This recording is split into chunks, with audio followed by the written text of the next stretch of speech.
A pesar de insistir una y otra vez que es el mejor presidente en la historia de los Estados Unidos, a pesar de insistir una y otra vez que con él los indicadores de mejora, de bienestar, de seguridad, de todo prácticamente en Estados Unidos aumentaron, dice con su frase favorita, like never before, como nunca antes, pues los números dicen otra cosa y el dato mata relato.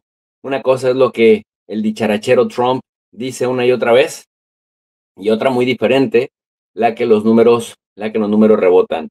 Donald Trump criticaba a Joe Biden, a quien le dice Sleepy, lo criticaba porque decía que no había podido lograr la inflación, decía la peor inflación de la historia. Pues no, no era la peor inflación de la historia, si bien es cierto que de los últimos 40 años. Pero Trump decía, vamos a acabar pronto con esa inflación. A la luz de los resultados, la inflación en Estados Unidos no solamente no mejora, sino que va progresivamente empeorando. Y ustedes podrán decir, bueno, el sistema internacional, las dinámicas en el mundo, suele ser normal, etcétera, etcétera. Sin embargo, Trump es una variable interviniente que explica por qué la inflación no solamente no ha bajado, sino que corre el riesgo de dispararse y de salirse de control.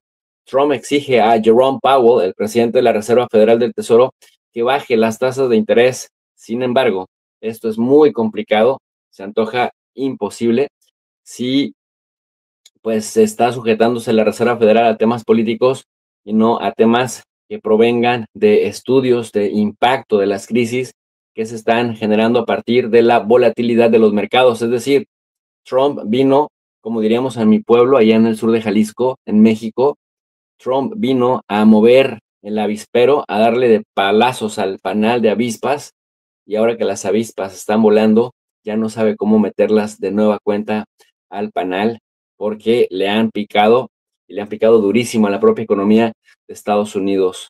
En trillones se contabilizan, básicamente, o en trillions, se contabilizan las pérdidas de, pues ahora sí que las finanzas en ese país, y si a eso le agregamos que cada vez el manejo de la deuda de Estados Unidos, pues es inmanejable, es insostenible porque se siguen disparando, y el simple hecho de tener que pagar los intereses de la deuda que oscilan entre unos 900 mil millones de dólares y unos 950,000, solo el pago de los intereses de la deuda, es decir, el manejo de la deuda, bueno, esto hace que la situación económica se vuelva complicado. Ahora, con el tema comercial, Trump se puso a pelear contra todo el mundo, no respetó ni aliados, ni a socios, vaya, ni aquellos que más o menos se mantienen neutrales, aquellos que ni amenazan ni ayudan a Estados Unidos. Se despachó con la cuchara grande contra todos, cuando el objetivo era China en particular. Sin embargo, China con prudencia, con estrategia y con bases mucho más sólidas económicas y comerciales que Estados Unidos, aguantó y contraatacó. Como buen pugilista, aguantó y contraatacó. Y cuando creyó conveniente, China empezó a meter el acelerador y Donald Trump tuvo que recular. ¿Esto se tradujo en qué? En que en Estados Unidos hubiera un despertar de la conciencia en torno, ojo, primero, en torno a que los productos que consumen con tanta comodidad en Estados Unidos y a precios asequibles en comparación al resto de productos que se fabrican en Estados Unidos es justamente el comercio con otros países, el libre comercio con otros países o el comercio con aranceles bajos. Sin embargo, Trump intentó despachárselos y le salió el tiro por la culata porque la gente empezó a ser consciente de que los aranceles en realidad se traducen en que tú, consumidor local, vas a pagar más por los productos y habrá menos productos en el mercado, productos a los que ya te habías acostumbrado y con una calidad que ya te habías acostumbrado. Dos, cómo especulan las empresas, es decir, sus costos de producción en China, en Vietnam, en Indonesia, en Turquía o en México suelen ser muy bajos en comparación a las enormes ganancias que tienen al revender sus productos en Estados Unidos. Y eso lo desnudaron los países que se vieron afectados, particularmente China, en el contexto de los ataques de un día sí y otra vez también por parte de Trump. Así que esto ha hecho, esto ha hecho que los estadounidenses, acompañado de la cobertura mediática de los detractores de Donald Trump, pues sí, sientan en sus propias carnes, diría el clásico, lo que pues viene por delante, porque no solamente son los grandes empresarios a los que Trump ya afectó con el tema de la bolsa, la volatilidad de los mercados, sino también a los pequeños y medianos empresarios a los cuales, al hacer deportaciones masivas, les quitas buena parte de la mano de obra, la fuerza de trabajo, y les encareces también los costos de producción al interior de Estados Unidos. Es decir, hizo también muy mal las cosas. Ya si a eso le sumamos que, aunque los republicanos dicen, es que Trump llegó a hacer aquello para lo que lo votaron con V, pero al paso que va, tal vez lo terminen votando con B de burro. Y en ese sentido, aunque dicen que Trump llegó haciendo lo que prometió en campaña, pues también es cierto que prometió acabar la guerra entre Rusia y Ucrania, así tal cual, en un día, y bueno, pues él mismo reconoce que es más difícil de lo que se esperaba. También llegó prometiendo que terminaría con la crisis de los opioides en Estados Unidos, y hoy en día están más disparadas que nunca. Llegó prometiendo que acabaría con la inflación, tampoco lo ha logrado, y llegó prometiendo que Estados Unidos sería un país más seguro, cosa que tampoco ocurrió. Yo creo que la administración de Trump está haciendo precisamente lo que el pueblo estadounidense que votó por él le pidió que hiciera, ¿no? En términos económicos, es cierto que los números quizá no han estado al punto donde se esperaban, pero por lo menos hay áreas donde la gasolina y muchas otras cosas ya han bajado de precio. Pero en el tema migratorio, hombre, discrepo enormemente con María porque, por ejemplo, en ese tema es cierto que ha hecho lo que el pueblo estadounidense quiso y es precisamente asegurar más la frontera, reducir los números de gente cruzando de manera indocumentada la frontera sur. Febrero, marzo, comparado con los números anteriores, hubo una reducción de cruce indocumentado de más del 90% y eso lo aplauden precisamente los votantes que apoyan al presidente Trump. Creo que ha sido una agenda disruptiva. El presidente siempre ha sido, como candidato y como presidente, un presidente que es atípico y que no, digamos, no sigue los procedimientos generales de un político de carrera, y eso también ha sido lo que mucha gente le ha gustado, incluyendo los votantes jóvenes, por cierto, que sigue aumentando el número de votantes jóvenes que le apoya al presidente Trump. Y estos 100 días, como mencionabas, Juan Carlos, aunque es algo simbólico, de todas maneras creo que ha venido haciendo muchas cosas rápido, teniendo en cuenta de que él también entiende que no va a una reelección y que tiene que estructurar ese gobierno de la manera que él considera el pueblo estadounidense le dio ese mandato. Voy ahora con Octavio Pescador en Denver. Octavio, 100 días de Trump. Así es, Juan Carlos, y como dijo María, las encuestas no le favorecen, salvo en el punto de el control fronterizo. En términos generales, migración cambió, se revirtió por completo la tendencia, y porque esto a la gente, sus electores, ya sea republicanos tradicionales o los nuevos que ha traído, y el público en general piensa en el debido proceso, que ha sido aunado al tema migratorio eficazmente por en varios flancos. En el caso de Harvard, por ejemplo, y la pelea que tienen, pues se muestra un ejemplo claro de eso, de que si el poder casi absoluto que tiene Trump va a moderarse con las decisiones judiciales, y en eso está ese proceso. En términos de los otros indicadores, pues le ha ido bien, Juan Carlos, porque su moneda se está vendiendo y ya va a tener visitantes en la cena. Entonces, pues digo, él es empresario, lo dijo muy claro César, él no es político de carrera, él es empresario, y después se hizo figura mediática. Todavía. Miren ustedes cómo suceden las cosas. Este señor y el anterior intentando vender la idea de que Donald Trump es súper exitoso, que es un gran empresario, que no es político, que si por ahí las cosas no van excelentes, que si por ahí las cosas no van muy bien, es porque el pobrecito Trump no es político, pero es empresario. Lo que no dice es que ese empresario se fue a la quiebra varias veces y que justamente fue rescatado por un Estado, un aparato de gobierno al que quiere recortar a través de esa pésima idea llamada Departamento de Eficiencia Gubernamental, en donde de forma grosera, de forma grotesca, pone a un empresario que se ha beneficiado de contratos con el mismo gobierno a adelgazar al gobierno. No hay peor ciego que el que no quiera ver, y eso es neoliberalismo puro y duro. El neoliberalismo puro y duro sostiene que el Estado debe reducir su participación en la economía, que el Estado debe adelgazarse, es decir, no debe ser fuente de empleos para que funcionarios no parasiten, y dice, debe garantizar la seguridad, es decir, un Estado policial represor, pero un Estado que deje que los empresarios hagan y deshagan a contentillo. Esa es, por ahí va la idea de lo que entienden estos como un buen gobierno. Lo que pasa también con Milei en Argentina o lo que pasa con Noboa en Ecuador, pero al mismo tiempo hablan de que el Estado no debe hacer que otros parasiten a sus costillas cuando son ellos, los grandes empresarios, los que sí parasitan a costas del Estado, pero le llaman incentivos para la productividad. Y este señor lo que nos viene a decir es que Trump no es político, es un empresario muy exitoso y va a vender su moneda, porque eso sí, en eso sí hemos visto que Trump ha tenido éxito, en promocionar a Tesla, en promocionar sus propios intereses personales, como si el Estado fuera suyo. Sigamos escuchando y entendamos, porque incluso entre estos que echan maromas, también tenemos muchas respuestas de por qué Trump está como está. Ya, esta semana, al final, al salir hacia el Vaticano, dice, nos vemos en la tele. La idea es, Trump está haciendo en este mandato quien es, sin ningún tipo de atadura. Total, cambió la Casa Blanca, todo lo que ha hecho, lo ves punto por punto, es de acuerdo a su voluntad, independientemente de lo que diga la lógica política o la lógica económica, como en el caso de las tarifas o los aranceles, que probablemente tocaremos más adelante.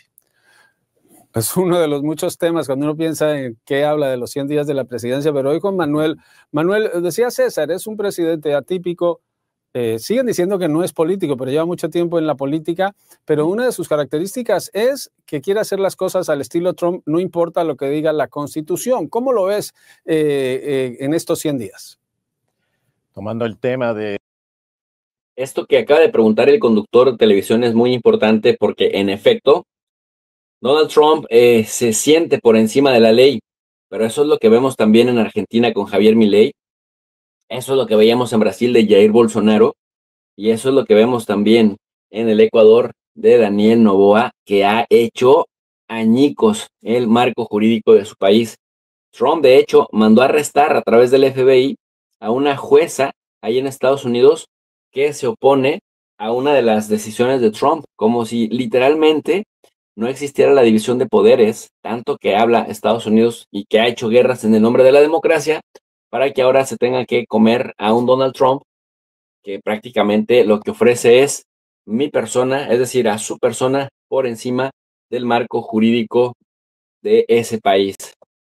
Octavio, estamos viendo el mismo show de televisión que vimos en el 2017 y estos 100 días yo lo puedo clasificar en 3 capítulos, que es lo normal para él. Número 1, hace lo que él quiere hacer, las órdenes ejecutivas que ha firmado. Segundo capítulo, las personas y el país reaccionan. Y las reacciones lo hemos visto en manera de demostraciones, pero también vamos para el capítulo 3, reacciones en las cortes. Y ahora estamos viendo en este último capítulo de esos 100 días que las cortes, los jueces están dando órdenes que le dice a él que, bueno, a lo mejor el poder que tú pensaste que tenías no lo tiene debajo de la Constitución, y con una decisión muy grande de la Corte Suprema que tiene que ver con los derechos migratorios, que la Corte Suprema le dijo al presidente, no, personas que están en esta posición merecen y tienen que tener debido proceso. Una decisión muy grande que yo creo que la administración no esperaba, pero nos da el ejemplo de lo que era la primera presidencia que él tenía, el mismo proceso de querer hacer ciertas cosas y el mundo diciendo, bueno, no puedes hacerlo de esa manera. Lo estamos viendo ahora. Y lo último es lo que no hemos visto, que es algo que se llama legislación. Algo que no hemos visto es senadores y representantes trabajando juntos para tratar de pasar leyes. Definitivamente esa crítica me parece acertada.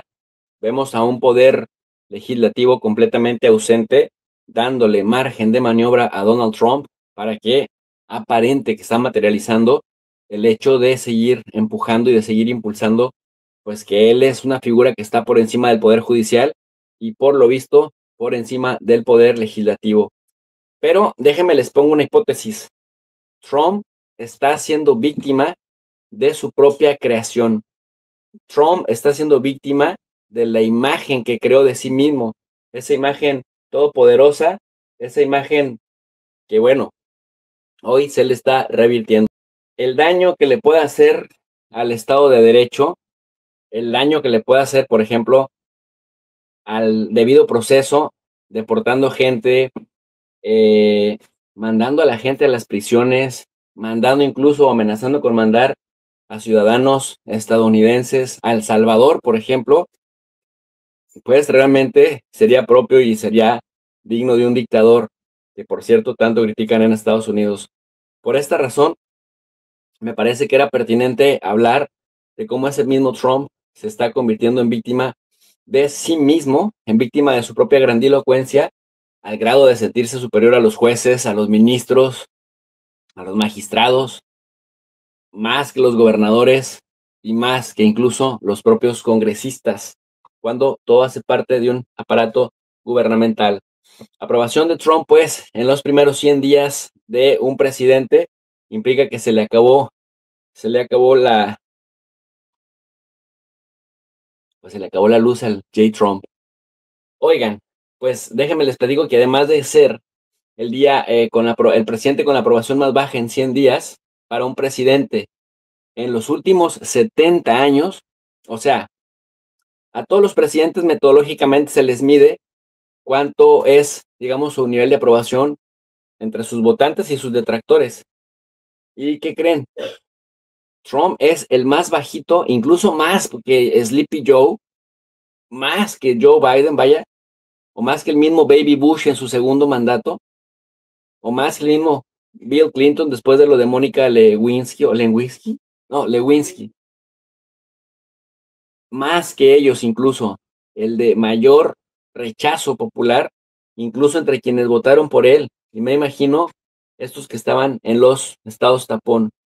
Fíjense bien, la aprobación de la gestión de Trump en la presidencia bajó 4 puntos desde marzo y 7 puntos menos que a finales de febrero. Solo el 22% dice que aprueba de manera contundente la gestión de Donald J. Trump y aproximadamente 44% dice que desaprueba de manera contundente las tonterías que Donald Trump está haciendo. Desde marzo, fíjense que estamos ya pues a finales de abril, pero desde marzo, Trump ha visto cómo va cayendo en picada entre las mujeres su aprobación y también entre los hispanos, por supuesto, que son los que más han sufrido las deportaciones. Ha bajado 7 puntos en cada uno de los grupos, a 36 entre mujeres y a 28 entre hispanos. Entonces imagínate que estaría completamente reprobado, porque 100 es perfecto, 90 es muy bien, 80% de aprobación es excelentemente bien, pero si ya vas bajando a 70 regular, 60 pasaste de panzazo, 50 está reprobado. De 50 para abajo está reprobado. Pero como hay gobiernos tan mediocres, nos hemos ido acostumbrando a que nos digan, oh, tiene 50% de aprobación, qué bien. Pues no, qué mal. Pero Trump tiene 36% de aprobación y 28% de aprobación. Y ojo, las opiniones partidistas sobre Trump son polarizadas. Por ejemplo, entre los republicanos, sobre todo del centro de Estados Unidos, 86% sí lo aprueban, pero entre los demócratas, entre gente que suele votar normalmente a favor del Partido Demócrata, lo desaprueban hasta el 93%. O sea, 86% republicanos lo aprueban, 93% de demócratas lo rechazan. Entre los independientes, la calificación de aprobación ha caído 31% al igualar su punto más bajo en su primer mandato con ese grupo y aproximadamente lo mismo que su posición con ellos en enero del 21. Trump, pues, víctima de sus propios delirios y de sus propias decisiones. Y aunque se sigue sosteniendo que Donald Trump ha cumplido lo que se propone, lo que promete, lo cierto es que ir por ahí gritoneando, golpeando al mundo, bulleando y esperar que no tengas ninguna consecuencia, me parece que es por lo menos atrevido. La aprobación de Donald Trump en cuestiones económicas, porque nos repiten y nos repiten que el hombre ha cumplido lo que ha prometido, pues aquí hay algunos datos que el dato mata relato, ustedes lo saben. Y en esta supuesta promesa cumplida, pues la aprobación de Trump en cuestiones económicas ha caído dramáticamente, ¿eh? Desde principios de marzo, al implementar el plan de aranceles después del supuesto día de la liberación, ese 2 de abril, hizo que la volatilidad del mercado de valores pues le dañara la economía. ¿Por qué? Porque si no tienes precios volátiles, vives en incertidumbre y hay cosas que se disparan, cosas que se encarecen, generalmente tienden a encarecerse excepto las acciones, pero incluso ahí se le cuestiona a Trump si está lucrando personalmente con los temas financieros a costa del daño al país. Miren, por ejemplo, en cuanto a la inflación, la aprobación de Trump cayó 9 puntos, cayó al 35%. Imagínense un presidente que se jacta de ser empresario y que de pronto se le cae a 35%. Y en los aranceles en sí ha caído 4 puntos, también cayó al 35%. Él pensó que los gringos iban a estar aplaudiendo el sí, mira cómo la tiene grande, está haciendo aranceles y les está haciendo ver su suerte y bla, bla, bla. Pues no, porque pues finalmente solo el 35% dice, bien Trump, pero el resto ha dicho, oye, pues nosotros vamos a pagar, somos los que más vamos a estar pagando. Ahora, sus calificaciones para manejar la economía también bajaron otros 5 puntos a un mínimo histórico del 39%. 39%. Un empresario que no sabe manejar la economía, ese es el mensaje que le están mandando los estadounidenses. Alcanzó también su anterior mínimo una vez en su primer mandato y nuevamente en este. Solo alrededor de la mitad, del 52%, expresa confianza en su capacidad para manejar la economía. Una disminución de 13 puntos en comparación con una encuesta, dice la CNN, lo cual, bueno, pues habla de que tiene peores números que Joe Biden. Hay gente que no votó por Trump, pero que decía, bueno, al menos ya no está siendo un presidente improvisado, al menos ya lleva un rato ahí, así que, pues aunque no vote por él, aunque sea, pues que haga algo por el país. Sin embargo, muchos están sintiéndose decepcionados, incluso a pesar de no haber votado por él. Por ejemplo, Trump perdió terreno en las calificaciones de aprobación por la gestión del gobierno federal. Solo 42% lo aprueban, y esto representa una caída del 6% con respecto a marzo. Es decir, además está cayendo a velocidad enorme y solo un 46% expresa confianza en él para nombrar a las mejores personas para el cargo, porque se decía que si este departamento de Elon Musk, el departamento de gestión gubernamental, se había creado, era por dos razones. Sí, para hacer más eficiente el gobierno o porque de plano el gobierno era tan ineficiente que necesitaba que la iniciativa privada llegara a mejorarlo.